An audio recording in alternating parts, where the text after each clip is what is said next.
Hey there, welcome back to another video. This time around, it is my review of the 2003 sequel, Shanghai Knights. Now, this is a sequel that, for me personally, is a pretty significant step down in comparison to the first. That being said, I don't think this is a bad movie. I just think that it's okay.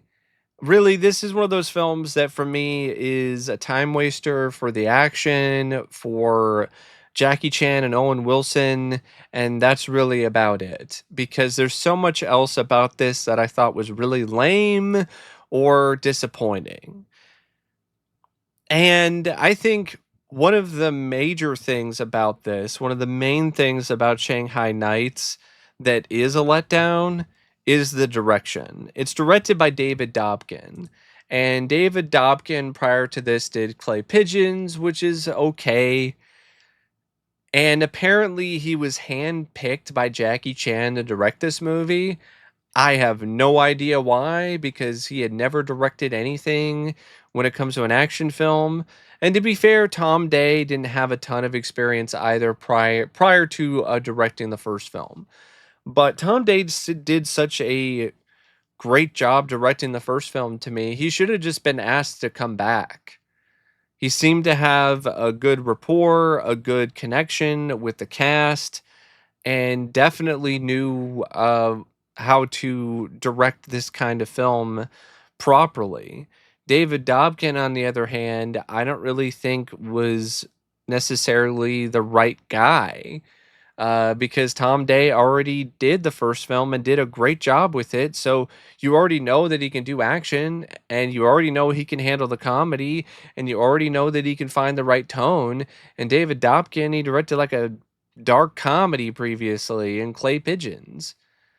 But Jackie Chan was a big fan of his, apparently, and that's why he got the job. And there are some moments where Dobkin's direction is fairly strong. I think there are a few action sequences where his direction actually meshes and matches with the fight choreography and creates a rather thrilling combination. But then there are some other moments where his direction falls very flat when it comes to the fight scenes or when it comes to the extended or extensive action sequences. And also when it comes to the comedy. And this is a movie that has a lot more comedy than the first film. At least that's what it feels like. This feels like this is a movie where it's more comedy first and action a second. And Dobkin at points wasn't really at his best when it comes to that either. The direction to me was very middling, and I think it didn't get the most out of the lavish production design or the art direction or the setting. I think he got a decent amount out of the cast. And like I said, there are some moments where Dobkin's direction is still fairly good, namely when it comes to some of the film's bigger action set pieces. But a lot of the time, the direction, in my opinion, just lacks something. It lacks that magic that I think Day had with the first film. And I just don't think that Dobkin was really a good fit for this kind of film. If you look at his filmography, he hasn't really done a lot of movies like this after Shanghai Nights. In fact, he's a director who's more well known for his straight up comedy films like Wedding Crashers, which he directed after Shanghai Nights. So the direction is middling, not as focused, not as good as it could be. And sadly, the screenplay is honestly just as mediocre and middling as the direction is. And that's really surprising considering the fact that it's written by Alfred Goh and Miles Millar again, the same writers from the first film. They definitely did not find a way to capture the same success, in my opinion, the same successful formula here. This seemed like it was, in my opinion, very different when it comes to the tone, for one. This is more silly, more dumb, and more over the top than the first movie. And that was still pretty over the top and kind of silly at points, but not to the extreme of Shanghai Nights. It really felt like this is a script that was leaning very hard into the over the top silly territory. And I don't really think that was the best idea. Uh, the comedy here is mostly miss. There are some moments where it hits, and I think the writers are on target, but most of the time they're misfiring wildly.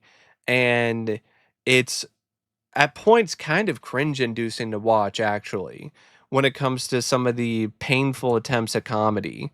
Uh, when it comes to this script, a lot of the comedy just trying to be, oh, it's dumb, but it's funny. But to me, I just thought it was dumb and it wasn't funny at all. And then you have the action, which I will admit that fares better when it comes to this script and when it comes to this film. But there's just so much more comedy in it that it feels like the action is just more of an afterthought, even though it is there and it is fairly well done. And the plot is just super thin and weak. Yes, the plot for the first film wasn't the most original thing in the world, but here it's even less original to me and less engaging because I don't care about the Imperial Seal being stolen.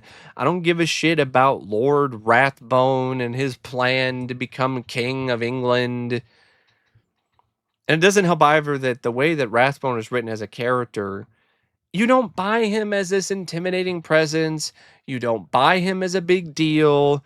He's honestly written as a joke for a large chunk of the script until he is supposed to be an intimidating presence, and it doesn't really work either way.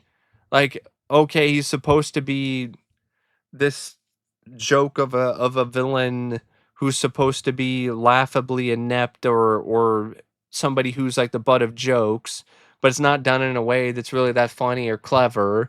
And then when he's supposed to be this intimidating figure who's this master swordsman and this evil madman, it doesn't work either because it just feels like that is just as forced as the attempts to try to make him the butt of jokes. So you got a really weak villain, which really does not help this screenplay. And then you have this whole thing with a sister that is just out of nowhere by Chon Lin, who plays Chon's sister. Never even thought that he had a sister at any point, never was referenced, never was even mentioned in a passing breath in the first movie, but now he has a sister. And you have this whole thing where she and Roy have the hots for one another. And so, of course, you have the whole cliched bit where Chon doesn't want Roy to be with his sister. So you just have that whole cliched drama going on. And that definitely doesn't help when it comes to the script to me because I didn't really care about the romance between Roy and Chon. I didn't think it was that sweet. I didn't think it was that endearing. And then you have the whole stuff with Chon trying to get in between them, which just made me roll my eyes. And then you had the whole stuff with this annoying kid who's now thrown in there, and Charlie Chaplin, who's like some pickpocket who has a heart of gold, who endears himself with the duo of Chon and Roy. And I just felt that that was just an unneeded addition. And then Chon and Roy don't really feel like they're written in as strongly either. For some reason, they split up after the end of the first movie. And Roy is back to being a screw up. And he's like a waiter at some hotel in New York. And Chon, he was still, busting bad guys in Carson City. So at least he was given a better arc, but he and the princess split up because I guess Lucy Liu wasn't willing to do the movie. So she's no longer with him, and she's doing something with some immigrants in California, and is no longer in a relationship with Chon. And by the end of the movie, it's not like he gets another girl any either, which really sucked. It's like, okay, he gets the girl at the end of the first movie, the princess, but now princess is no longer in the picture. It doesn't even seem like she's really that interested in him anymore. And then he has to watch his friend Roy essentially get into a relationship and get very serious with his sister. And but he doesn't get somebody that he can, ride off into the sunset with. So I thought that was lame. And I just felt like a lot of the bickering and the banter between Chon and Roy just wasn't as witty, it wasn't as sharp, it wasn't as funny between the two of them. It had its moments, but a lot of the time it just felt like it was just lacking that extra bit of wit that it had when it comes to the script in the first film. And there's also another bit of drama between the two that I felt was just completely unnecessary and felt very lazy, because there's this whole thing where Roy hears Chon say something that makes Roy look bad when Chon is trying to get his sister to not date Roy. And so it causes a falling out between the two, which is literally the exact same thing that happened in the first film.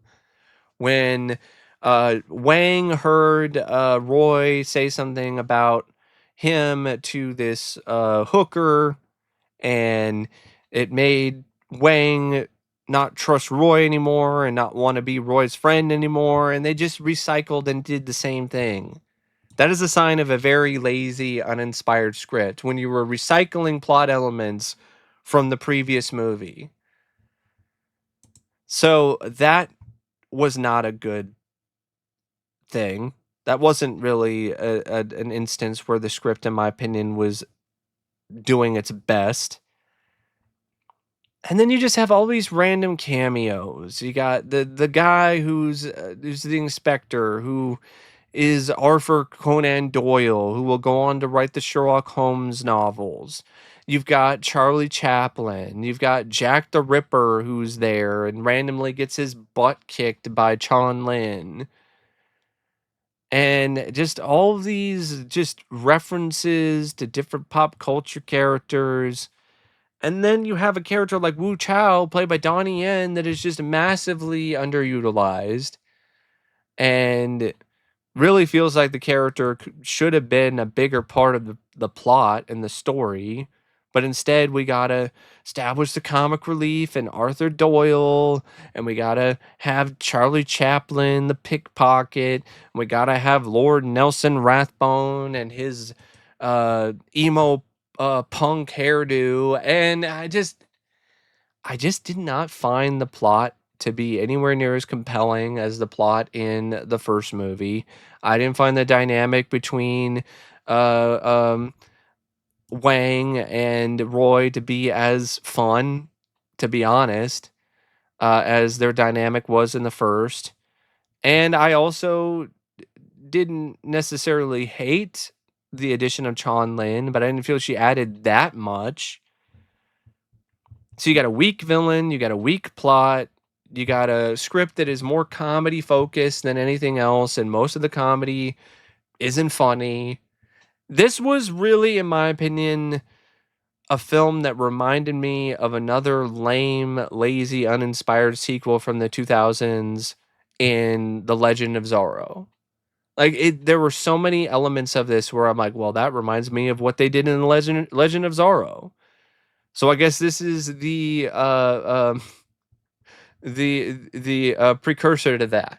This is the film that started all of that when it comes to just disappointing formula of having a sequel that has a very thin plot and a weak British fop as a villain, and the action isn't too bad, but there's more comedy than action, and most of the comedy isn't funny. So that's really how I feel about this script. I think this script is a letdown. I think this script is not that great. I think the script is easily the biggest thing about this that prevents this film from being on par with the first in terms of the quality. I think the writing between Wang and Roy needed to be better. I mean, they're like bitter towards each other for half the movie. And I think the villain was honestly really crappy and should have been established better. Like, you treat him like a joke for half the film. Like, what are you doing?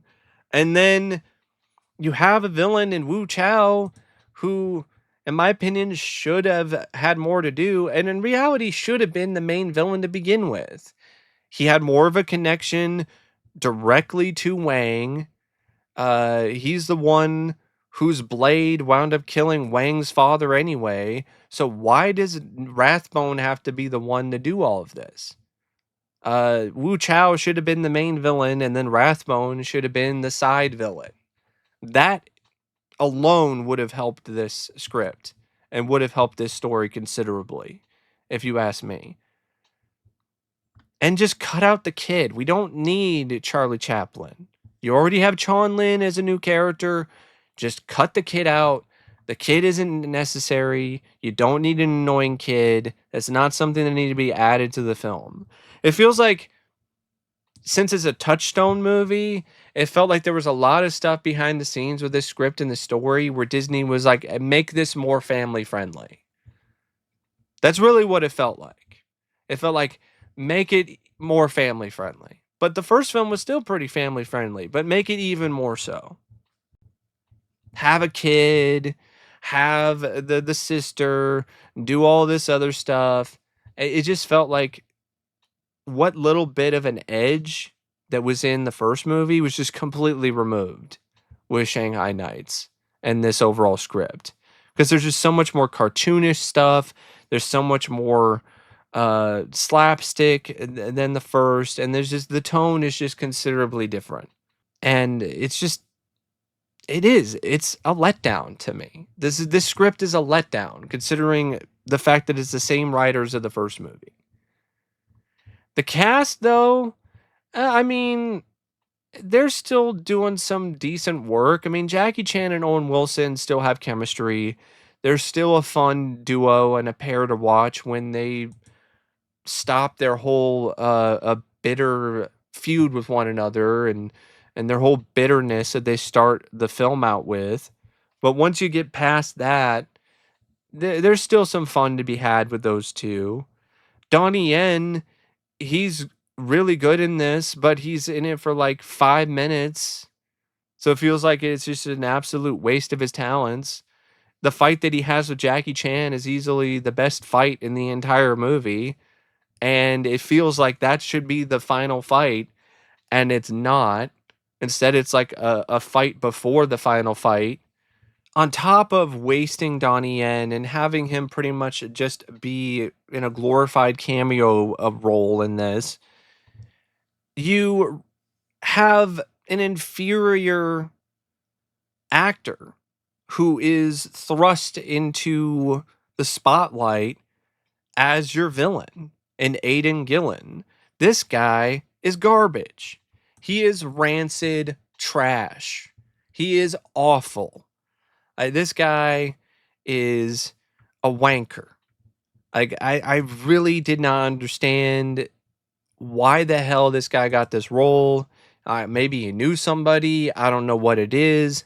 The guy has no charisma. He has no charm. He's not fun to watch. He doesn't like chew the scenery in a fun way. He's boring. He's not intimidating in the slightest. The most memorable and standout thing about him is the hair dye that he used to dye his hair jet black. Other than that, he is a completely just uninteresting, unmemorable villain. Just a complete whiff. Like, I don't understand at all the thought process of passing on Donnie Yen, and instead of having him be the main villain in this and be the intimidating presence this film needs, instead you have this British twat, this fop in Aidan Gillen with his emo punk haircut and just this overall just odious feel and flair to his appearance. It's just off-putting. Like the guy was not a character that I love to hate. I just wanted him to stick his own sword up his ass so I won't don't have to watch him stink up the film anymore. Fann Wong is decent as Chon Lin.